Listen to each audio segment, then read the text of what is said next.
Bonjour petits et grands lecteurs, j'espère que vous allez bien, on se retrouve pour un update lecture. Je vais vous parler d'une déception, d'une très bonne lecture, d'une bonne lecture et d'un livre que je n'ai pas terminé. Ça n'arrive presque jamais, je crois que c'est le seul livre que j'ai abandonné cette année, mais il y a des choses à dire et on va commencer tout de suite.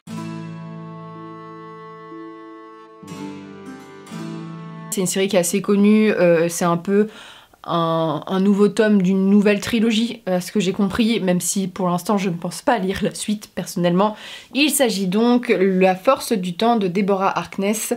Alors, vous connaissez sûrement le livre perdu des sortilèges, il y a eu une adaptation en série, ça a été un livre qui a été récompensé par le prix des lecteurs, il me semble en 2012, c'est un livre que j'ai lu entre mes 18 et 19 ans, à peu près, j'ai commencé à lire à cette époque-ci, à la fac de droit, vraiment, quand j'arrivais à 6h du mat, pour être sûre d'être à l'heure, je me mettais à lire ces livres-là avant de faire les TD, et donc c'est une série que j'aime bien, même si Matthew est un peu macho, mais c'est une série de vampires que ce que j'aimais beaucoup, c'était tout le côté scientifique qui était mis en avant, avec cette histoire d'amour entre Matthew et notre sorcière, ce livre perdu des sortilèges. Sorcière, vampire et démons sont les trois grandes espèces, et donc ce tome-ci se situe après la trilogie, ce qui fait que ça va être très compliqué de vous en parler sans spoiler. Il y a toute une partie avec les personnages qu'on connaît, donc de Diana et Matthew, avec ce que vous savez si vous avez fini. Donc cette partie-là, elle était sympa, mais en même temps, il y a vraiment pas, je m'attendais vraiment pas à ce que ça se déroule comme ça. C'est très bon enfant,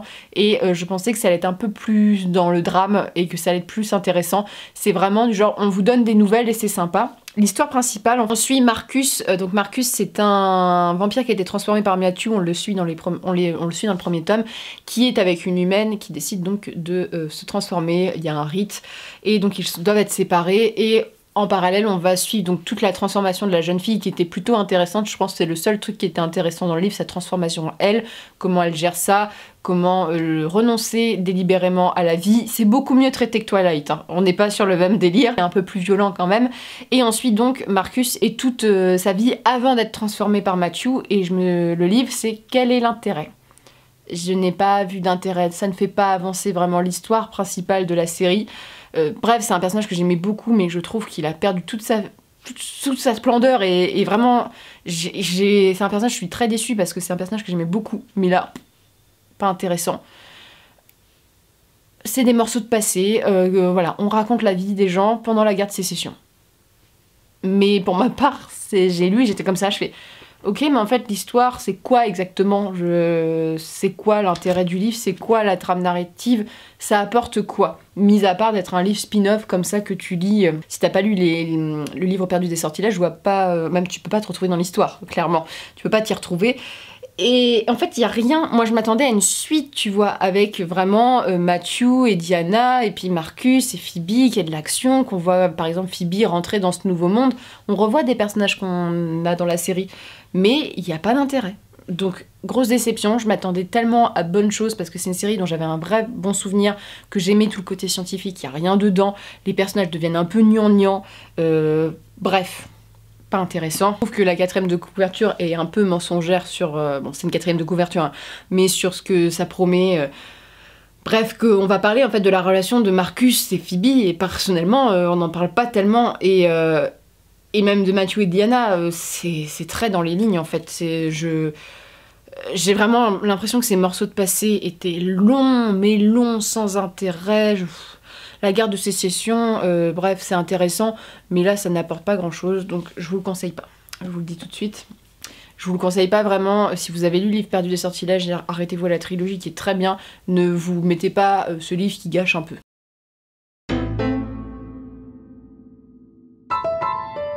Ensuite, on va parler du livre que j'ai abandonné. On présente tout ce qui est pas bien, puis après on présente tout ce qui est bien. Alors... ce livre c'est très compliqué parce que c'est vraiment... Je n'aime pas abandonner mes lectures, et je n'aime pas dire que ce livre n'est pas bon parce qu'il n'est pas bon. Il va plaire à certains lecteurs. Par exemple, ici, l'écriture, elle est sympa.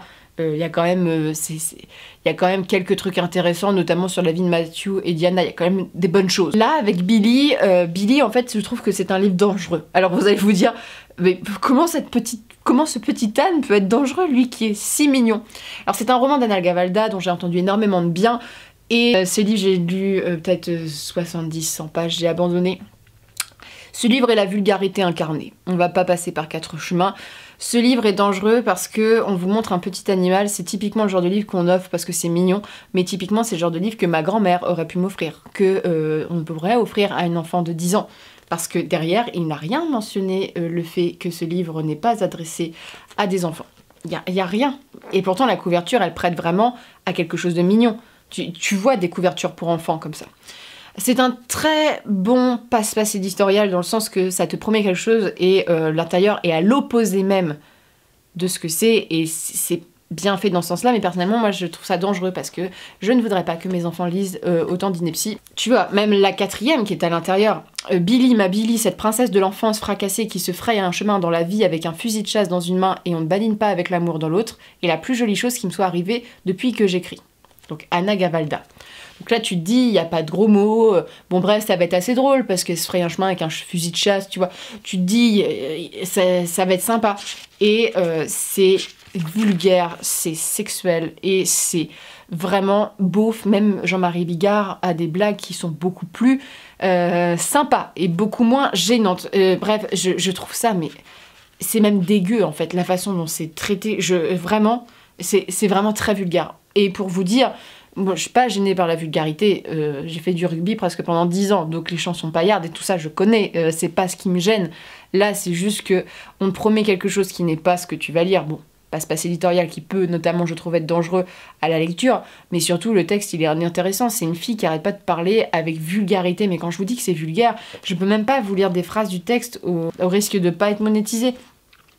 En plus, il y a des tics d'écriture. J'ai vraiment eu l'impression que c'était écrit par un gamin de 15 ans ou 18 ans qui écrit son premier livre et qui donne ça, tu sais, dans ses cours d'écriture qu'il prend soit à la sortie d'école, bref, le truc qui est pas forcément réussi. J'ai pas l'impression que c'est un texte d'un bon auteur. Anna Gavalda, elle est quand même connue pour être une bonne autrice. Sur le coup, j'étais un peu choquée. J'étais en mode, d'accord, tu sais, les références aux chansons que t'écoutes, c'est vraiment des tics. Je trouve que c'est vraiment des tics à la littérature qui est un peu pas très bien faite selon moi. Pour moi, être drôle, c'est pas dire 2 gros mots à toutes les pages, parce que ça peut être drôle quand c'est bien fait, mais quand c'est vulgaire et que ça apporte aucun intérêt, l'histoire est pas très intéressante. Donc là, j'ai pas vraiment de points positifs, mis à part que c'est un très bon travail d'éditeur pour ça, parce que c'est un livre en clair qui a réussi à son tour de passe-passe en montrant quelque chose qu'il ne vend pas et en attirant une cible où tout le monde l'a acheté, et je pense qu'il y a plein de gens qui n'ont pas du tout apprécié ce livre pour ça. Personnellement, je suis pas la seule à ne pas l'avoir apprécié dans mon entourage, donc voilà, des gens qui ont été choqués, qui m'ont dit c'est vraiment vulgaire. Bah, j'ai fait bah si en fait, parce que si au bout de 100 pages j'arrête parce que c'est si intéressant que en fait la langue, à force d'être si vulgaire, bah t'as pas envie de la lire parce que le style est pas terrible. Pour moi, bien sûr. Bref, j'ai abandonné Billy, je suis assez triste parce que c'est une autrice que je voulais découvrir et que c'était un petit âne mignon, mais surtout, si vous l'avez offert à vos enfants, ne le faites pas lire à vos enfants, d'accord? Parce que ça serait pas très bien pour leur santé mentale, on va dire. Donc j'abandonne Billy parce que Billy, c'est vraiment la représentation que j'aime pas, de dire qu'un livre est mauvais, parce que qui suis-je pour dire qu'un livre est mauvais? Personne ne peut dire qu'un livre est mauvais ou pas, c'est un ressenti de lecteur. On n'est pas juge, mais sinon, qui es-tu? Mais là, je vais vous parler de 2 bons livres. Je pense que je vais garder ma plus belle lecture, mon coup de cœur, on va dire.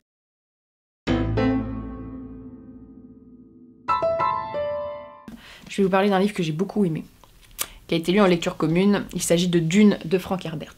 Alors Dune, j'ai beaucoup aimé, même s'il y a des défauts. Alors Dune, Timothée Chalamet, voilà. C'est vraiment, je l'ai lu pour ça. C'est un acteur que j'aime beaucoup. Le nouveau film avec Denis Villeneuve a l'air terriblement bien, genre les images me tentent vraiment beaucoup. Le film, j'ai essayé de le regarder, il date quand même un petit peu des années 80. Et en plus là, le film, pour ceux qui suivent, il y a des problèmes avec la Warner, il y a un procès je crois, qui décide en même temps que de le mettre au cinéma, de le proposer sur HBO Max, il me semble. Donc ce qui fait que les gens vont pas aller le voir au cinéma, donc le film, il va se casser la tête au niveau box-office, et surtout que c'est des films qui coûtent cher, les films de SF. C'était la parole, on va dire, cinématographique. Là, je vais vous parler du livre. Alors Dune, il faut dire que le film, j'en ai très peu de souvenirs. J'ai le souvenir du vert. Voilà, c'est le seul truc. C'est un classique. J'ai pris l'édition limitée chez Pocket parce que je l'aimais beaucoup. On suit l'histoire de Paul. Alors Paul a certains dons. Il est l'unique fils donc d'une espèce de lord et de sa promise. Donc c'est pas sa femme, mais c'est plutôt sa concubine. Sur le coup, il n'a pas de femme officielle, mais c'est sa concubine. Et Paul est soumis à 15 ans à des épreuves, notamment parce qu'il est lié à une sorte de magie. Et en parallèle, son père est nommé, on va dire, chef d'une planète. Et donc avec sa mère, ils partent sur cette planète qui est hostile et où il y a des complots. Je vais pas vous en dire plus.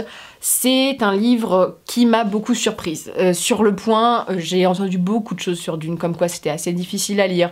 Bref, que c'était compliqué de rentrer dedans. Moi, j'ai trouvé qu'on rentrait dedans comme dans une mode de beurre. Hein. C'est vraiment... j'ai trouvé ça très simple à lire, pas du tout difficile. Tu sais, moi, la SF, j'ai toujours beaucoup de peur, en fait, dans ce genre-là.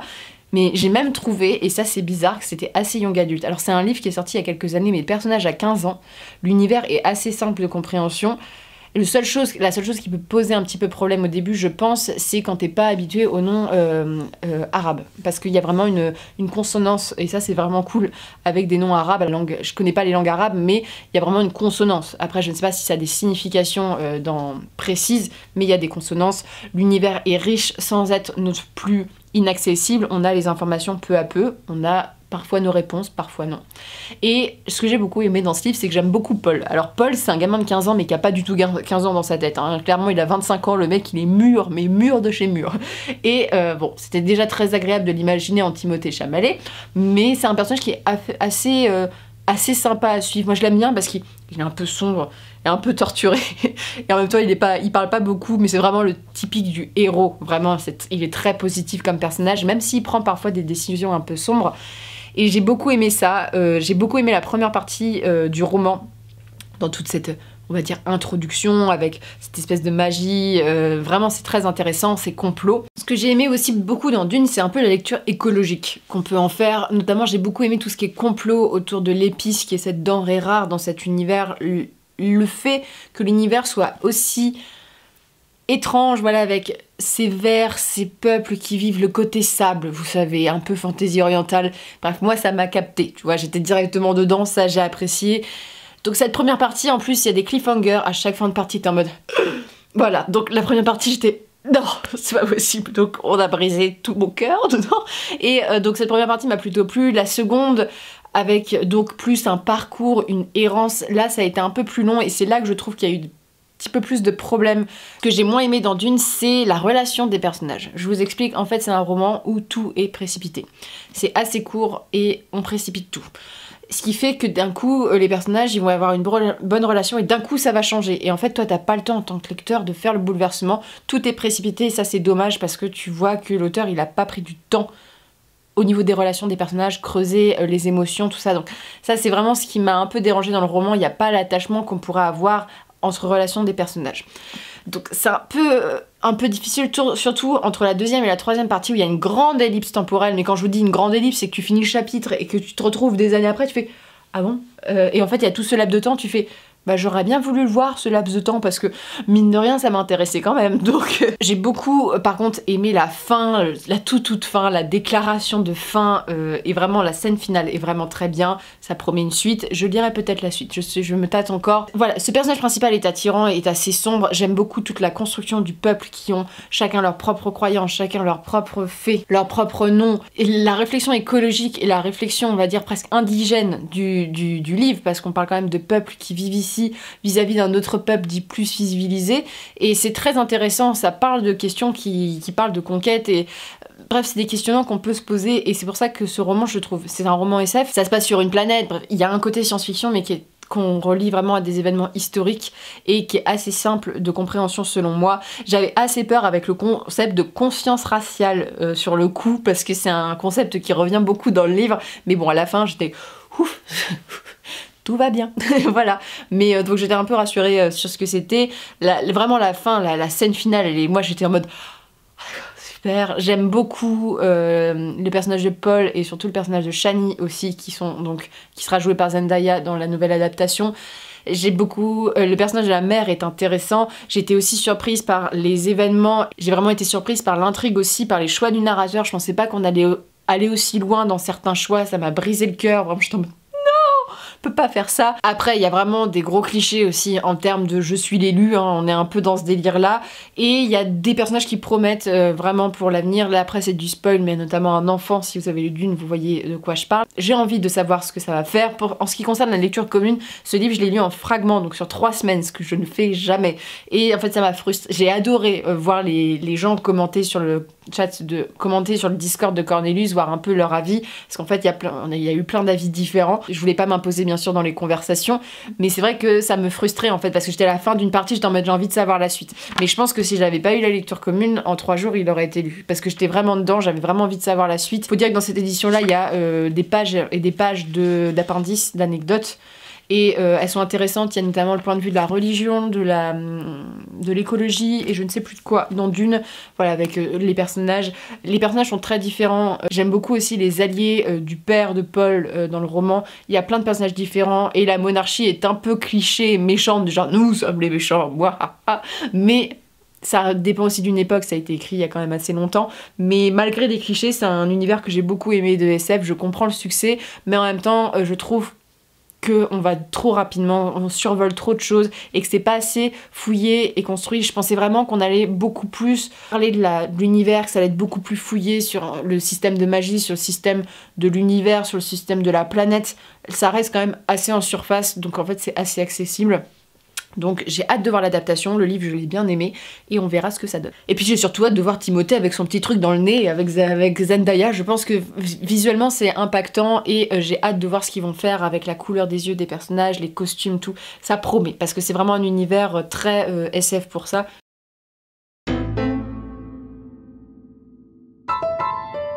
Enfin, je vais vous présenter donc les archives de Rochard. Donc ici, c'est le tome 2, la première partie du tome 2, le livre des radieux. J'ai adoré. Je pense que c'est le livre de Sanderson que j'ai le plus aimé pour l'instant. Parce que les archives de Rochard, c'est déjà selon moi la marche du dessus de Fils des Brumes, notamment dans le traitement des personnages qui sont beaucoup plus sympathiques, beaucoup plus agréables. Le système de l'univers est très bien, on a un monde qui est beaucoup plus open world, donc beaucoup plus grand, avec des enjeux beaucoup plus grands, des créatures, bref, je suis beaucoup plus à l'aise dans cet univers-là, je l'aime beaucoup plus, notamment parce que j'aime les personnages. Et dans celui-ci, on a les grands points de vue de nos personnages qui se rassemblent avec des couples improbables, avec des couples improbables et des événements qui se passent dans la première partie. J'étais en mode non, non, j'ai versé ma larme comme une faible. Donc j'ai fait c'est pas possible, je veux pas. J'aime beaucoup les archives de Rochard parce que là il y a énormément d'action. Dans celui-ci, donc j'ai commencé la partie 2, mais il y a une grande partie d'action dans la première partie avec du complot politique. Shallan est un personnage que j'adore, qui est un peu serpentard, comme je disais. C'est une fille qui sait ce qu'elle veut et qui se bat pour ce qu'elle veut. Je suis l'élu, oui, je suis l'élu, je suis un combattant et personne ne m'écoute parce que j'ai été mise en esclavage et qui est assez agaçant dans le contexte de bravoure, mais que j'aime bien. Tu vois, c'est vraiment je pense que Sanderson va plus se travailler par la suite. Kaladin est vraiment bien creusé dedans, on a beaucoup plus de jeux sur la cour, sur du complot, donc ça j'aime bien. On a vraiment des nouvelles créatures qui sont présentées, du voyage, et là on a vraiment des enjeux qui se placent. On est vraiment en mode les enjeux, on sait un peu plus sur les radieux, et j'ai hâte vraiment de le lire. J'ai beaucoup aimé cette première partie. Le seul truc qui m'a désarçonné, c'est que on a des nouveaux points de vue de personnages avec de nouveaux personnages au compte-gouttes. J'accroche moins à ces personnages-là, je dois vous le dire. J'accroche moins, après on verra avec le temps, mais je les aime déjà trop, moi, mon trio là, que j'aime bien. Donc on verra, mais pour l'instant c'était vraiment très très bon. C'est une première partie, j'ai pas trop envie de vous le dire, mais je vous le conseille vraiment. C'est une bonne série de fantasy qui est quand même accessible. L'univers est creusé, là on a quand même encore des questions, mais je trouve que là les personnages sont agréables. Les personnages sont creusés, sont nuancés. On a vraiment un univers qui est beaucoup plus grand et il y a beaucoup plus de tension et tu vois qu'il y a eu beaucoup plus d'enjeux et je pense que Sanderson a vu beaucoup plus grand aussi avec celui-ci. Donc ouais, là, il y a des événements, je suis en mode c'est pas possible. J'aime beaucoup, et là, il y a énormément d'action, ce qui fait que c'est assez passionnant. J'aime beaucoup les représentations, notamment féminines, dans le roman. C'est très agréable. Les personnages masculins aussi sont très agréables aussi, parce qu'ils cassent aussi des clichés. Bref, pour moi, cette première partie a été une véritable réussite. Je vous ferai plus longtemps. Quand je lirai la deuxième partie, je vous en parlerai plus globalement parce que, bon, là, c'est une première partie, on verra dans l'ensemble. Il y a juste un petit bémol sur ces nouveaux personnages qui me hype moins, voilà, pour tout vous dire. Mais on a un agrandissement de l'univers, donc on verra par la suite. Mais c'est très bon. Donc c'en est tout pour ces lectures. N'hésitez pas à me dire ce que vous en avez pensé, si vous les avez lues. Voilà, et je vous souhaite une très bonne journée, de très bonnes lectures.